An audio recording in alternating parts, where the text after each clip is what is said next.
গ্রামের গির্জার পথে বুড়ো যোসেফের সঙ্গে যখনই দেখা হয়, এই একটি কথাই তাকে বারবার জিজ্ঞাসা করি, আচ্ছা ভাই যোসেফ, গির্জায় তো রোজই ঘন্টা বাজে, কিন্তু প্রভুর পুনরাবির্ভাব আর কত দেরি?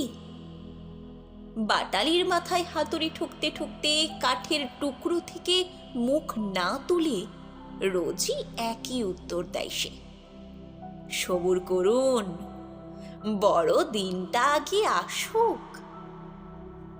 দেখতে দেখতে কঠিন তুষারপাত শুরু হয়, গাছে গাছে সকরুণ পাতা ঝরে পড়ে, গান ভুলে যায় পাখি, নদীও শিউরে হয়ে যায় এতটুকু।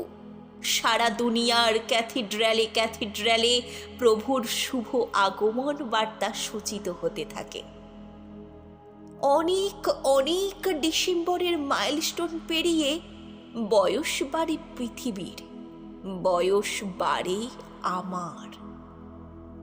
কিন্তু গ্রামের বুড়ো যোসেফ অক্ষয় বটের মতো অবিচল, এবং তেমনি অবিচল প্রত্যয়ে সেই একই কথার পুনরাবৃত্তি করে, সবুর করুন, বড় দিনটা আসুক।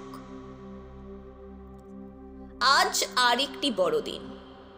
আজও দেখা হয়েছিল আমার যোসেফের সঙ্গে, কিন্তু আজই বোধহয় পেয়েছি সবচেয়ে সাফ জবাব।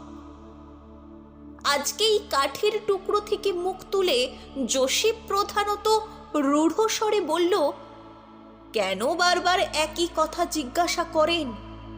যদিও গোটা পৃথিবী আজ একটা আস্থাবল, তবুও যিশু কোথায় আসবেন আর কেনই বা আসবেন? সেই স্বর্গীয় শিশুর শয্যা রচনার জন্য স্তেপের বিস্তীর্ণ প্রান্তরেও কি মিলবে এমন এক মুঠো শুকনো ঘাস, যাতে কখনো ছিটে লাগেনি এক ফোঁটাও রক্তের? দিন তো কতবারই বড় হলো, সত্যিকারে মানুষের বড় দিন এলো কই? সত্যিকারের মানুষের বড় দিন এলো কই? নমস্কার।